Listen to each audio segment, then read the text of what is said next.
following is a special presentation of WAAY 31 News. The unthinkable, the sexual abuse of a child. I was abused from the ages of 5 to 7.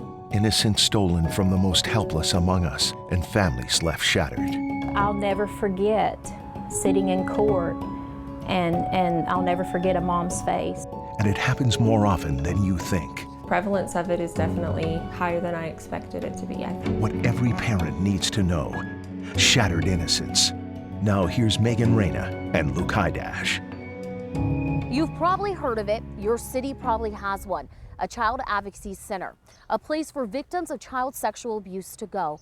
What if we told you the idea behind these centers started here in Huntsville, Alabama, off Lincoln Street, in this house? What's known today as the National Child Advocacy Center laid the groundwork back in the 1980s for helping children who were sexually abused. Today, there are more than 1,000 child advocacy centers all across the United States, with others in more than 34 countries across the world. And while the NCAC has moved on to a bigger, more fitting campus for them, still here in Huntsville, this home set the foundation for a countless number of victims to be able to tell their stories. Over the next half hour, we're going to go over just how prevalent the issue of child sex abuse is here in North Alabama, the resources available to victims and the families, and the efforts to make sure that these tragic situations never even happen in the first place. We were victimizing children all over again. Bud Kramer remembers the start of his career as Madison County DA, spending a bulk of his time prosecuting child abuse cases. I was a young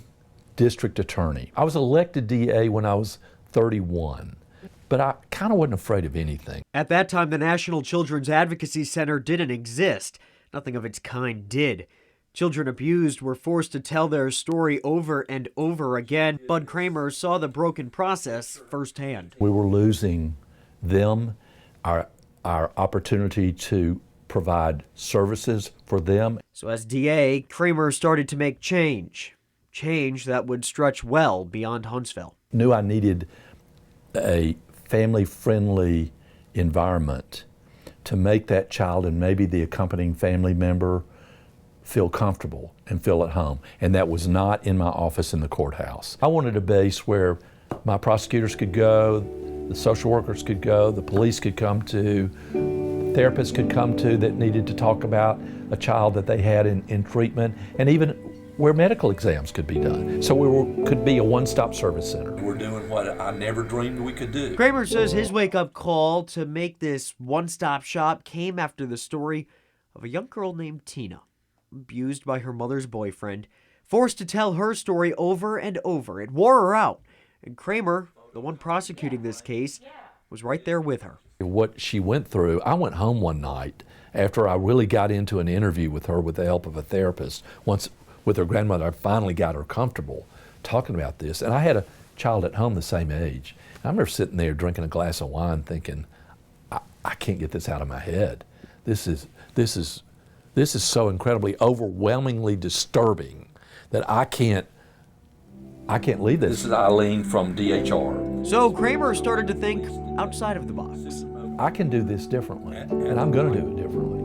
I don't know what other communities might be doing. I want to find out. It was then he started the National Children's Advocacy Center at this small house in downtown Huntsville. You can see the porch of the house. A place where abused children could tell their story once and only once.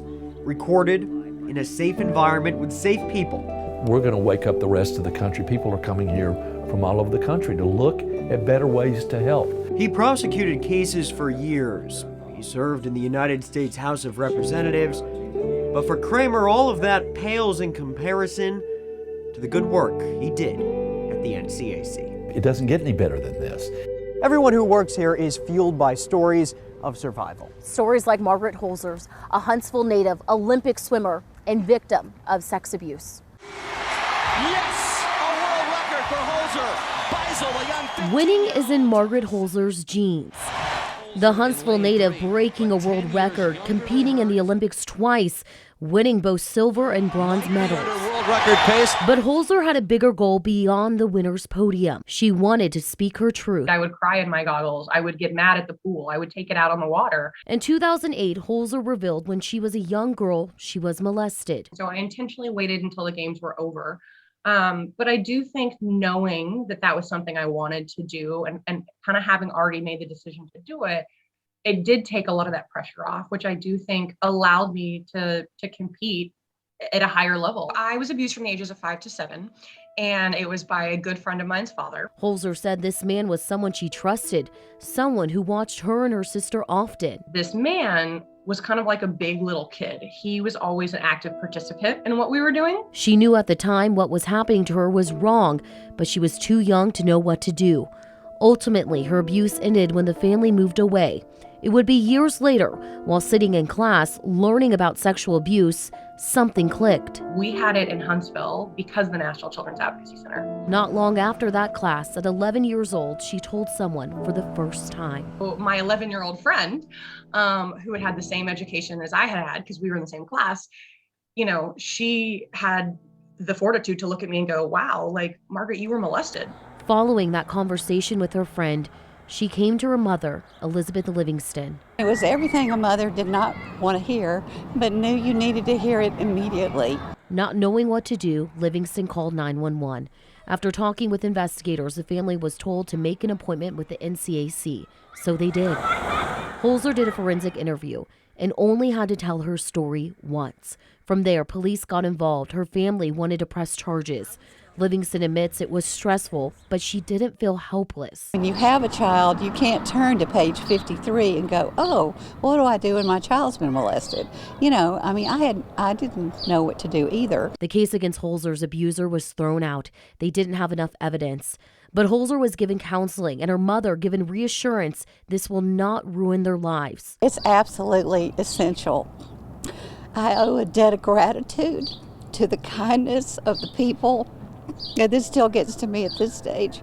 Livingston's still emotional because she knows without the NCAC, Holzer would not be the woman she is today.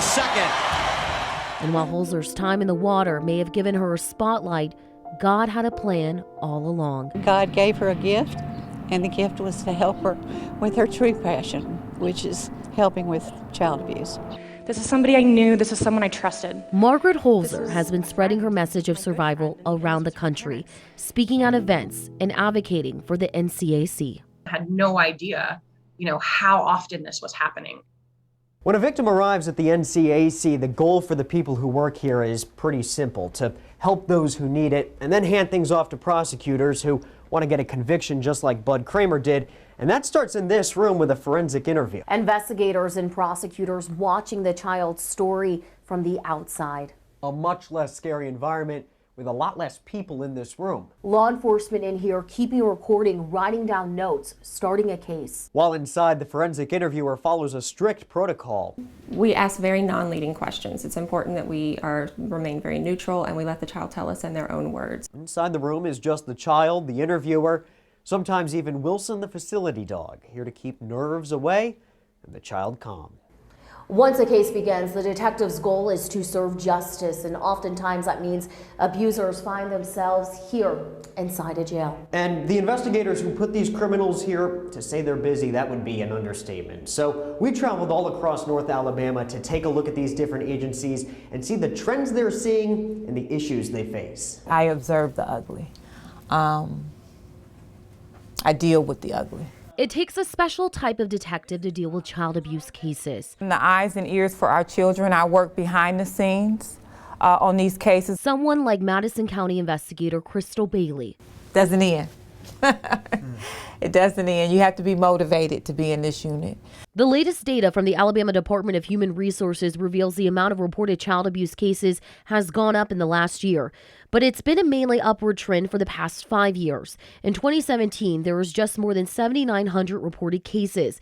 It then spiked in 2018 to more than 8,900, dropping slightly over the next 2 years, partly due to the COVID-19 pandemic. Kids were at home away from mandatory reporters like teachers and doctors. Then in 2021, there was more than 8,800 reported cases. I can tell you last week, I probably got 10 to 12 cases. We have gotten, I think, 3 or 4 just this week. DeKalb County investigator Priscilla Paget always has a full caseload, but her motivation is finding justice for the child. When I know that I can put someone, a child molester, a rapist, a child abuser, when I know that I've got enough that I can put them in jail, that is the happiest day for me at work. In Morgan County at the Sheriff's Office, it's a team effort to get an arrest. Both investigator Kayla Brooks and Cameron Williams handle crimes against children. Williams has only been in the Special Victims Unit for less than 6 months, but he's already seen so much. It could happen to any child. The majority of our offenders are family members or friends of the family. And the abuse online is skyrocketing. More than 25 million sexual abuse images are reviewed by the National Children for Missing and Exploited Children every year. Everyone has access to the internet. While technology has made it easier for predators to exploit children, it's also in a way helped the good guys track down these criminals. I've got friends that are in law enforcement that I can simply give an address to or a phone number to, and they can pull it up and see anything that person has searched. These investigators pleading to parents to do what they can to protect their kids and monitor what they do online. You can never be too safe with your kids.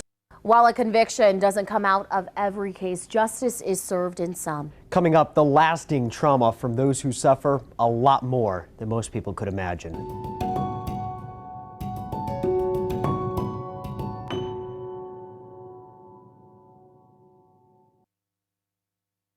Following content may not be suitable for some audiences. Viewer discretion is advised.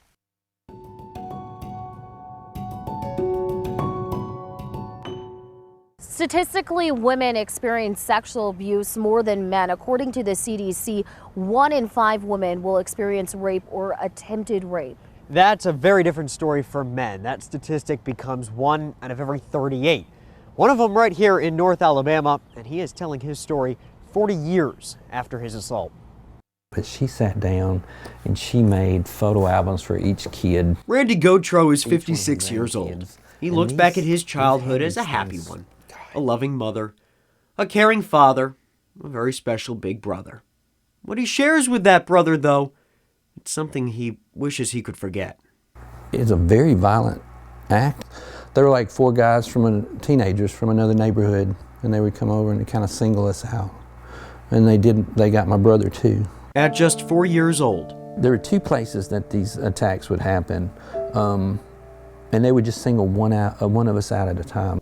A forgotten rape for 40 years. I go back in these episodes to where I go back as that 4-year-old, but I'm thrown back into that, like immediately I'm thrown back into where these acts are happening with these guys holding you down and stuff like that. Gautreaux suffers from dissociative identity disorder, a form of multiple personalities disorder. In plain terms, he has flashbacks, and at their worst, they're happening every day. But now, fortunately, they're more manageable. They happen maybe once a month.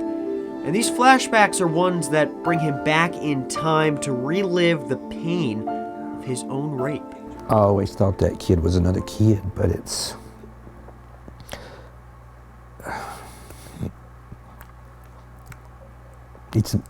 a projection of you over there. You get yourself outside of your body to kind of go through it. So the other kid is me, pretty much. It's just so violent. And I think that's why it's so important to kind of speak up about it.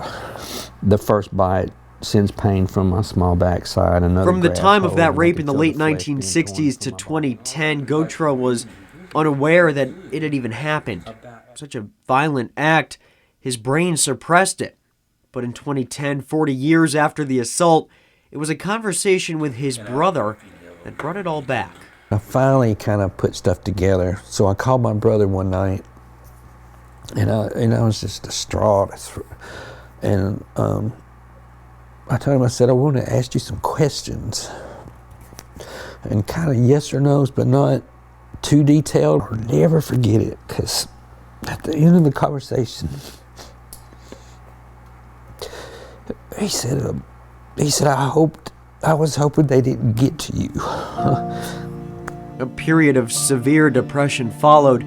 He even came close to committing suicide, all because of one new, fresh, horrible memory.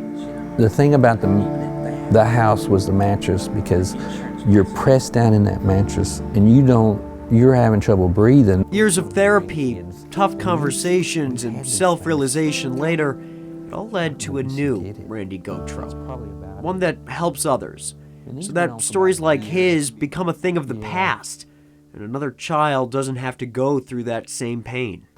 People are going to be so aware of what's going on right now. At the time of his rape, the National Children's Advocacy Center wasn't even an idea. For Gautreaux, knowing that a resource of this magnitude is here now, it brings him comfort. Comfort in knowing that stories like his can one day only be told in the past tense. Even though Gautreaux didn't get justice in his case, he says he's happy. Happy knowing that the system improved and criminals like the ones in his case are more likely to be caught. And when sex abuse victims do come forward, it's important that they tell the truth when they tell their story. But honesty is a two-way street. Lawyers have to be upfront with those victims about the likelihood of a conviction. I'll never forget sitting in court and I'll never forget a mom's face. In investigator Priscilla Paget's office, a local paper is pinned to her wall. On the front page, an indictment of a former Fort Payne teacher recently convicted of sex crimes involving his students. He had 9 victims. He has a twin brother who was also a teacher and involved with similar crimes. Twin that made a deal this week, there was one victim, a female. This one's victims were all male. Paget says they both made a plea deal, resulting in less jail time. But any jail time is a victory for investigators and prosecutors. Child abuse in general is a Class C felony. They're not going to go to prison for life. Gabrielle Helix is a domestic violence resource prosecutor for the Alabama Office of Prosecution Services. She helps all 41 district attorneys' offices in her state.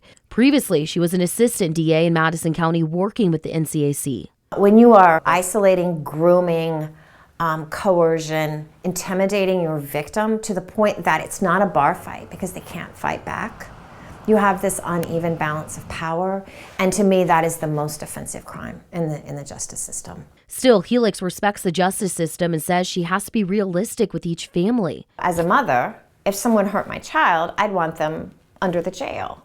Well, under the jail is not a punishment that we have, but they're not going to get life. And so it's managing those expectations. And even if it feels like there's evidence, it still may not be enough to win over a jury. So we have to get a case beyond a reasonable doubt, which is we have to worry about, is it with admissible evidence? We may have a lot of evidence, but not all of it could be admissible. But for some victims, the priority may be focused on getting the child to safety. Someone like Kanae Tinker, a teenager living with her aunt, Sonia Clemens, in DeKalb County, away from her accused abusers, who she says is her own mother and father. When I would go to school, I didn't ever really know what was going to happen when I came home. Tinker says since she could remember, her parents were physically and emotionally abusing her. When she was 11, her aunt and grandmother caught on. You don't have to be the parent to pick up on that. You just have to watch the child's emotions. They discovered bruising on Tinker's body, took photos, and went to the police. When you take a board that you have made and you whip a child, if you want to call it whipping, and they admitted that she would get 25 plus licks multiple times a day.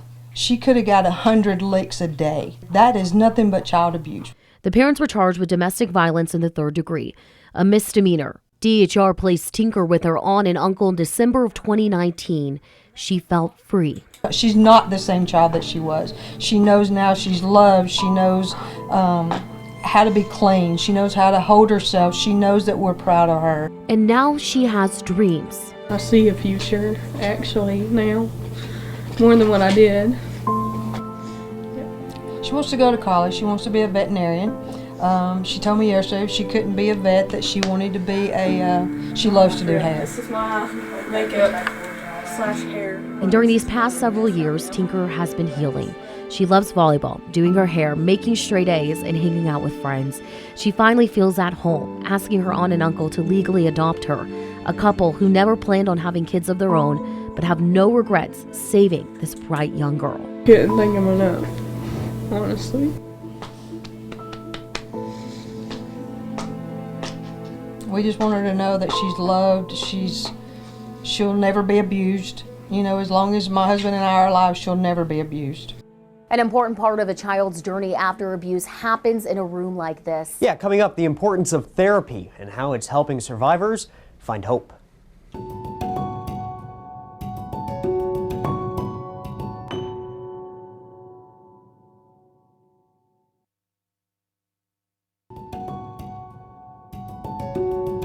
Every child's journey will look different, but it typically includes therapy. The NCAC uses evidence-based therapy, proven to be the most effective way to help survivors recover and heal. Mind and respect so-and-so's It took parents. years after her abuse for Margaret Holzer to dive deeper into why she was so obsessed with winning. But I felt like I had to keep throwing in all these accomplishments into the pit of despair. Instead of channeling emotions by acting out, Holzer put her energy into succeeding in everything she took on. Just to walk into a room and feel normal, or to feel good enough, or to feel like I deserve to be there. It wouldn't be until she told her story to the world that she felt the pressure lifted from her shoulders. But then I didn't necessarily have self-worth. She does now. It took years of therapy. Therapy that began when she reported her abuse at 11 years old. Our focus was to get a little girl back to doing activities 11-year-old girls do. Therapy wasn't easy. It took a toll on the entire family. I was told by the counselor to go walk the dog for 10 minutes out and watch my clock and then turn around and come back for 10 minutes. 11-year-olds should be able to do that. Margaret hid in the closet. Margaret's mom, Elizabeth Livingston, says it took 3 years for Margaret to just be able to spend the night at a friend's house. My counselor actually said, you know, as an 11-year-old, she told my mom, you know, at some point, you know, she'll probably want to come back to counseling as an adult, you know, when she starts dating, becoming sexually active, that thing. And he was right. A lot of times with their development, they may not have all the context they need to process everything at that moment. Therapist Kate Hall specializes in child trauma. The earlier that we can intervene, the better. She says every child's experience will look a little bit different. The therapy process can be shorter, it may be long, it just depends on what is going on and the child's needs. But Hall says they rely on research-based methods. Starting with learning how to identify emotions and process emotions and talk about them, and then working on practical coping skills to help that kid through not only the processing of the trauma, but also in the future. And with the amount of cases the NCAC handles, each therapist has a lot on their plate. Pretty busy. I know that we almost always have a therapy waiting list. But hearing stories like Holzer's is what motivates Hall to continue helping kids find worth and know there's life beyond abuse. There's more successful outcomes with these evidence-based therapies, especially when a caregiver is involved and supportive. And Holzer had that support system through it all. It was painted green. And for her mother, she knew she had the NCAC. Everyone needs to have this agency in their life if they're in the situation we were in with Margaret. The resources here at the NCAC are free, including therapy. It relies on donations and grants to keep serving our community. In 2020 alone, the NCAC helped more than 1,500 kids across 1,500 cases. That's 1,500 stories that were only told once, 1,500 families that were helped, 1,500 lives potentially saved. People here want to keep your child safe. Let them know about the warning signs, how to prevent them from becoming another statistic.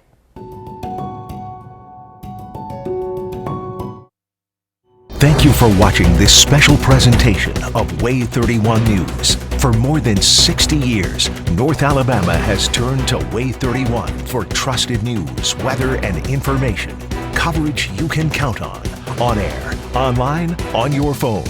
WAAY 31.